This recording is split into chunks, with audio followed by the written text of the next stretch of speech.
I was silent for years. Then my dad died, and suddenly I existed again. My brother called me for the first time in 3 years, not to ask how I was doing, but to tell me the funeral arrangements. I said okay and hung up. At the funeral, my siblings swarmed me. Fake hugs, fake tears. My sister kept saying how we needed to stick together as a family now. I just nodded. I knew what was coming. But here's what broke me. During the service, people kept coming up to me with stories about my dad. His coworker told me how dad kept a photo of me on his desk, how he'd brag about my promotion at work. I didn't even know he knew about my promotion. I never told him, because I thought he didn't care. My neighbor, this old woman I'd never met, grabbed my hand. She said dad talked about me every Sunday when he saw her at the grocery store, about how proud he was that I was making it on my own, how I reminded him of his own mother, strong and independent. I stood there crying, realizing my dad saw everything. He saw me being ignored at family dinners. He saw my siblings walk past me like I was furniture. He saw me stop coming to holidays because it hurt too much to be in a room full of people who acted like I was a stranger. He never said anything to them, but he saw me. My sister noticed me crying and actually rolled her eyes, whispered to my brother, "She's always so dramatic," like I was performing grief instead of feeling it. 2 weeks later, the lawyer called us in for the will reading. My brother and sister showed up in designer clothes,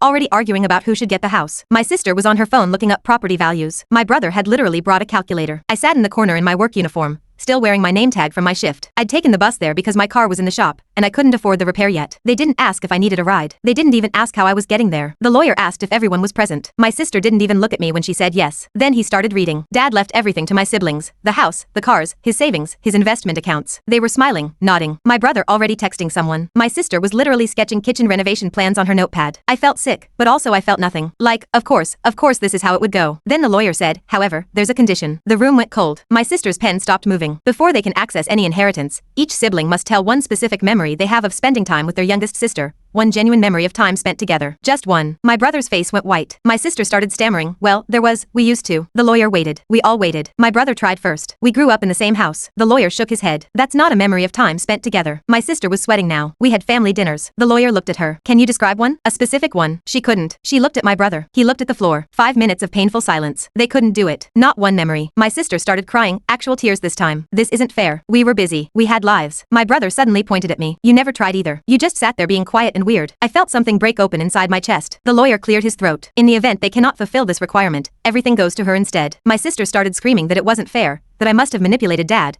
that he was sick and didn't know what he was doing. My brother called me manipulative, said I'd poisoned dad against them. I finally spoke. I didn't write the will. Dad did. He saw everything, every birthday you forgot, every Christmas you showed up late and left early, every time you talked over me at dinner. He saw all of it. And he gave you one chance to prove him wrong. You couldn't. I walked out a millionaire. They walked out with nothing but the